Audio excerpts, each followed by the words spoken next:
तो आज इस वीडियो में हम देखेंगे कि प्रोग्रामिंग स्ट्रक्चर, यानी कि हम एक प्रोग्रामिंग लिखने से पहले हमको क्या क्या स्ट्रक्चर फॉलो करना चाहिए, क्या क्या कंपोनेंट्स होता है, इसके बारे में हम डिटेल्स बात करेंगे इस वीडियो में। मैं यहाँ पर 5 बेसिक कंपोनेंट्स को नोट डाउन करके रखा हूँ। पहला कंपोनेंट है कि pre processor directive and header file, second है functions, third variable and constant, fourth keywords and fifth statements with logic. इस वर्ड को सुनते ही आपका दिमाग में चलता होगा कि ये सब क्या है, इसके बारे में क्या हम बात करेंगे। तो कोई टेंशन लेने की ज़रूरत नहीं है, मैं डिटेल्स में बात करूंगा। और आपको एक बात भी ये बता देता हूँ कि ये जो 5 कंपोनेंट्स है इसको हम एक एक चैप्टर मानकर चलेंगे, क्योंकि इसके बारे में बहुत सारे हैं और उसको एक एक करके हम यूज करके हम छोटा छोटा प्रोग्राम भी करेंगे। ठीक है, तो आज इस वीडियो में बस मैं यहाँ पर 2-3 कंपोनेंट्स कवर करूंगा और कुछ उसका बेसिक ही आपको बताऊंगा, और उसका प्रैक्टिकल हम अगले वीडियो में डिटेल्स में देखेंगे। ठीक है, आज मैं इसके बारे में थोड़ा आपका कंसेप्ट क्लियर करूंगा।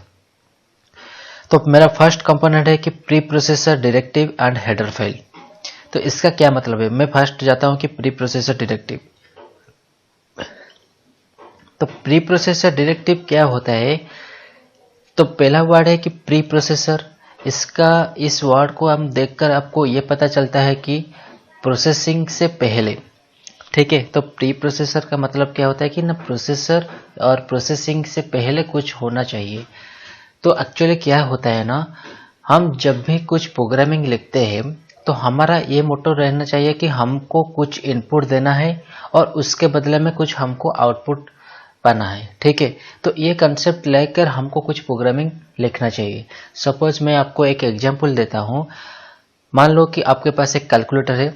इस कैलकुलेटर में आप क्या करना चाहते हो कि 2 नंबर इनपुट करना चाहते हो और उसका एडिशन करना चाहते हो। तो आप क्या कर सकते हो कि 2 नंबर आप इनपुट कर ले, सपोज 5 और 7 आप इनपुट कर ले और विथ प्लस सिंबल के साथ भी इनपुट कर लिया। तो कैलकुलेटर क्या करता है ना, उसका एडिशन करके आपको रिजल्ट दिखा देता है कि इसका रिजल्ट है कि 12।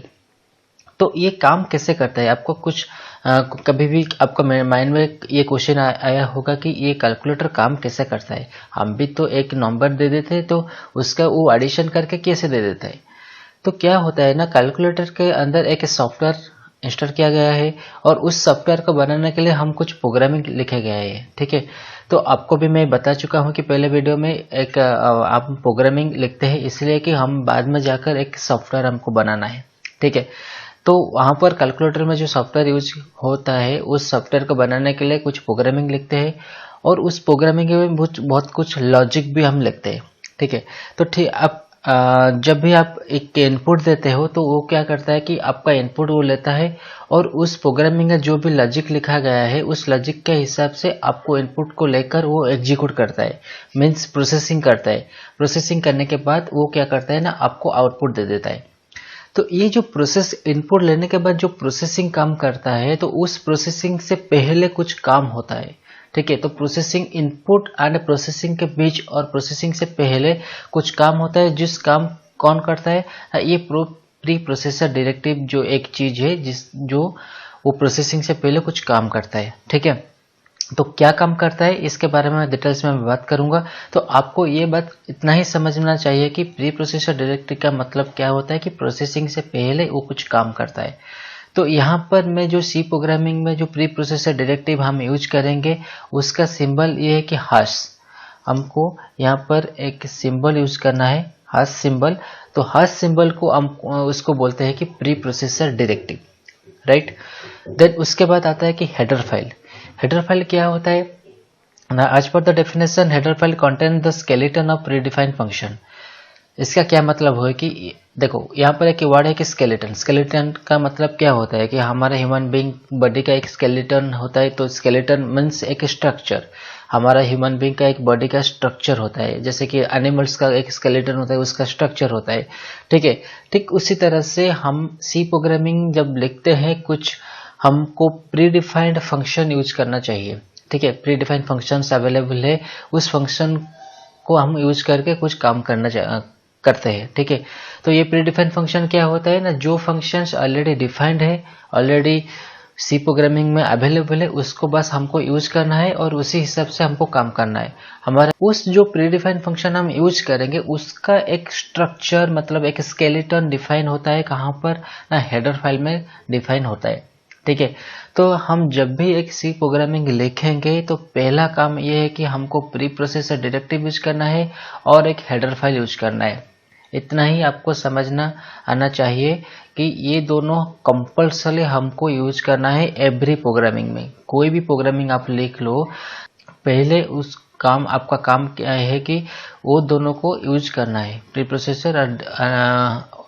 Processor directive and header file. ठीक है, तो हम उसको कैसे लिखते हैं, तो मैं यहाँ पर एक लिख देता हूँ कि कैसे हम एक pre processor directive with header file लिखते हैं। Hash include angular bracket stdio.h। ठीक है, ये हमारा pre processor directive hash symbol with header file इन मिला के इस तरह से हमको लिखना है हर एक प्रोग्रामिंग के पहले। ठीक है, तो क्या काम होता है कि ये जो stdio.h लिखा है जो ब्रैकेट के अंदर, इसको हम बोलते हैं कि हेडर फाइल और हस को बोलते हैं कि प्री प्रोसेसर डायरेक्टिव। और यहाँ पर जो इंक्लूड वर्ड यूज किया गया है वो इंक्लूड वर्ड का काम क्या है कि इस हेडर फाइल में जो भी स्ट्रक्चर होता है प्रीडिफाइंड फंक्शंस का, उस स्ट्रक्चर्स को वो क्या करता है कि प्रोसेसर मतलब प्रोग्राम एग्जीक्यूशन से पहले उसको वो प्रोग्रामिंग में इंक्लूड करता है। ठीक है, तो ये stdio.h क्या है, इस तरह से हम बहुत सारे हेडर फाइल्स होता है प्रोग्रामिंग में हमको यूज करना है, तो इसके बारे में एक एक करके हम बात करेंगे। ठीक है, डोंट वरी। तो ये मेरा फर्स्ट कंपोनेंट है कि pre processor directive and header file. Then second component आता है कि फंक्शंस। फंक्शंस क्या होता है कि जैसे कि मैं आपको बोल चुका हूँ कि हम सी प्रोग्रामिंग में कुछ प्रीडिफाइंड फंक्शंस अवेलेबल है, मतलब जो फंक्शंस ऑलरेडी डिफाइंड है और उसको सिंपली हमको यूज करना है, तो उस फंक्शंस को हम बोलते हैं कि प्री डिफाइंड फंक्शन और उसको हम बोलते हैं कि बिल्ट इन फंक्शंस। ठीक है, तो जो यानी कि इस फंक्शन ऑलरेडी डिफाइंड है, बस हमको यूज करना है। आप अगर एक्सेल यूज करते होगे तो एक्सेल में आपको भी मालूम है कि वहाँ पर भी कुछ प्रीडिफाइंड फंक्शन है, जैसे कि sum function, average function, minimum function, max function, इस तरह से बहुत सारे प्रीडिफाइंड फंक्शन से उस फंक्शंस को हम लेते हैं और उसके अंदर कुछ नंबर और आर्गुमेंट्स पास करते हैं। उस नंबर और आर्गुमेंट्स के बेसिस से वो फंक्शन वो कैलकुलेशन करता है। ठीक उसी तरह से सी प्रोग्रामिंग में भी बहुत कुछ प्रीडिफाइंड फंक्शन है, उस फंक्शंस के अंदर हम कुछ आर्गुमेंट पास करेंगे और उस आर्गुमेंट के बेसिस पर उस फंक्शन का जो काम है वो काम करता है। ठीक है, तो यहाँ पर भी मैं एक दूसरा कंपोनेंट में ले आऊँ कि फंक्शंस। तो क्या क्या फंक्शंस है, बहुत सारे फंक्शंस है सी प्रोग्रामिंग में, हम सब कुछ यूज नहीं करेंगे, लेकिन जो हमारा रिक्वायरमेंट है, जहाँ पर कुछ ना कुछ रिक्वायरमेंट आएगा वहाँ पर उसी रिगार्डिंग कुछ फंक्शंस को हमको यूज करना है। ठीक है, तो ये था फंक्शंस का कंसेप्ट। और एक बात मैं बोल देता हूँ कि हमको एक कंपल्सरी एक फंक्शन यूज करना है जिसका नाम है कि मेन फंक्शन। तो फंक्शन का symbol always be started with starting bracket and ended with and bracket. ठीक है, तो फंक्शन का नाम है कि मेन एंड फंक्शन का सिंबल ये है। ठीक है, तो मेन फंक्शन एक ऐसा फंक्शन से जिसको यूज करके हम प्रोग्रामिंग लिखेंगे, कंपल्सरी हमको यूज करना है, क्योंकि प्रोग्राम का एग्जीक्यूशन जब स्टार्ट होता है it always started from main functions. ठीक है, तो फंक्शन से हमारा प्रोग्राम में एग्जीक्यूशन स्टार्ट होता है, इसलिए हमको कोई भी प्रोग्राम हम लिखेंगे उसके पहले हमको मेन फंक्शन यूज करना चाहिए। ठीक है, उसके बाद हम जो भी कुछ फंक्शन है हमारा रिक्वायरमेंट के बेसिस पे उस फंक्शन को हम यूज करेंगे। तो थर्ड कंपोनेंट है कि वेरिएबल एंड कांस्टेंट। तो वेरिएबल एंड कांस्टेंट और एक कंपोनेंट है कि कीवर्ड्स। इसके बारे में मैं डिटेल्स आपको बताऊंगा कि वेरिएबल क्या है, कैसे हम यूज करेंगे, कांस्टेंट क्या है, कैसे हम यूज करेंगे। बस मैं इतना ही बोल देता हूं कि जब भी आप कैलकुलेटर में कोई नंबर इनपुट करते हो तो क्या होता है ना, आप कंप्यूटर का अगर फंक्शनलिटी को अगर आपको याद है और आपको मालूम है तो क्या होता है कि जब आप इनपुट देते हो, इनपुट के बाद वो जाकर एक टेम्पररी मेमोरी में स्टोर होता है। ठीक है, एक टेम्पररी मेमोरी में स्टोर होता है, उसके बाद वो प्रोसेसर उसको लेकर उसको एग्जीक्यूट करता है। एग्जीक्यूशन करने के बाद वो आपको आउटपुट देता है। तो वो जो टेम्पररी स्टोर होता है, जहाँ पर एक टेम्पररी मेमोरी में स्टोर होता है, तो उस जब कैलकुलेटर में हम जब भी एक नंबर देते हैं, वो नंबर भी जाकर एक टेम्पररी स्टोर होता है, उसके बाद वो एग्जीक्यूट करता है।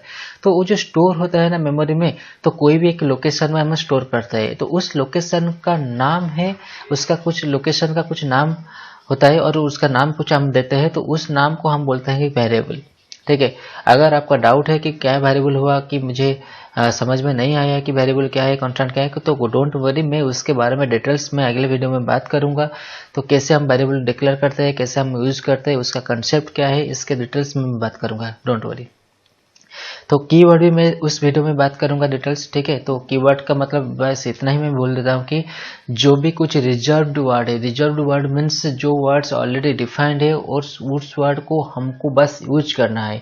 जिस तरह से प्रीडिफाइंड फंक्शन से मतलब उस फंक्शन डिफाइंड है, मतलब उसको हम यूज करते हैं, उसी तरह से कुछ वर्ड्स डिफाइंड है ऑलरेडी, उसको बस हमको यूज करना है। उस वर्ड का अगर स्पेलिंग भी आप मिस्टेक कर दिया तो उस वर्ड काम नहीं करेगा, वहां पर एरर आ जाएगा। ठीक है, तो उस वर्ड जो भी रिजर्व्ड है, मतलब ऑलरेडी डिफाइंड है, उसको हम बोलते हैं कि कीवर्ड्स। ठीक है, तो सी प्रोग्रामिंग में लगभग 32 कीवर्ड्स होते हैं। तो देन लास्ट टॉपिक आता है कि स्टेटमेंट्स विथ लॉजिक, यानी कि हम सी प्रोग्रामिंग में जो भी हम लिखेंगे, जो भी हम लाइन लिखेंगे, उसको एक एक स्टेटमेंट बोलते हैं। ये आपको बस याद रखना है कि सी प्रोग्रामिंग में जो भी हम स्टेटमेंट लिखते हैं, वो statement always terminated with A semicolon symbol. ठीक है, every statement is terminated with A semicolon symbol. तो स्टेटमेंट का मतलब क्या है कि हम जो भी हमें लाइन लिखते हैं प्रोग्रामिंग में, उस लाइन को हम स्टेटमेंट बोलते हैं और स्टेटमेंट का एंड पे हमको एक सेमीकोलन देना चाहिए। ठीक है, और लॉजिक क्या होता है कि लॉजिक का मतलब कि आपको जो रिक्वायरमेंट है प्रोग्रामिंग बनाने के लिए, उसका जो लॉजिक है, मतलब देखो यहाँ पर मैं एक एग्जांपल जो लिया हूँ कि कैलकुलेटर का, तो कैलकुलेटर में मुझे एडिशन करना है, तो एडिशन का जो लॉजिक है, उसका जो प्लस 2 नंबर को लेकर कैसे हम ऐड करते हैं, कैसे हम मल्टीप्लाई करते हैं, कैसे हम डिवीजन करते हैं, उसका जो लॉजिक है, उस लॉजिक को हम प्रोग्रामिंग में लिखना चाहिए। तो उसी लॉजिक के हिसाब से वो स्टेटमेंट एग्जीक्यूट होगा, एग्जीक्यूट होने के बाद आपको वो आउटपुट दिखाएगा।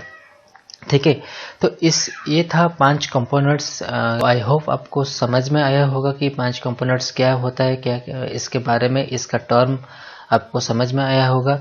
अगर आपको समझ में नहीं आया तो डोंट वरी, मैं इस टॉपिक को धीरे धीरे करके एक एक करके मैं डिटेल्स में मैं वीडियो बनाकर लाऊंगा आप प्रैक्टिकल के साथ। सो एक एक चैप्टर होता है, एक एक करके मैं इसको यूज करेंगे, एक एक करके उसको प्रोग्रामिंग में कैसे इन्वॉल्व करेंगे, कैसे यूज करते हैं, तो उसके बारे में डिटेल्स प्रैक्टिकल करके मैं दिखाऊंगा आपको। ठीक है, तो आज वीडियो में बस इतना ही। अगले वीडियो में हमें फिर से मिलते हैं एक नया शानदार टॉपिक के साथ। तब तक के लिए जय हिंद।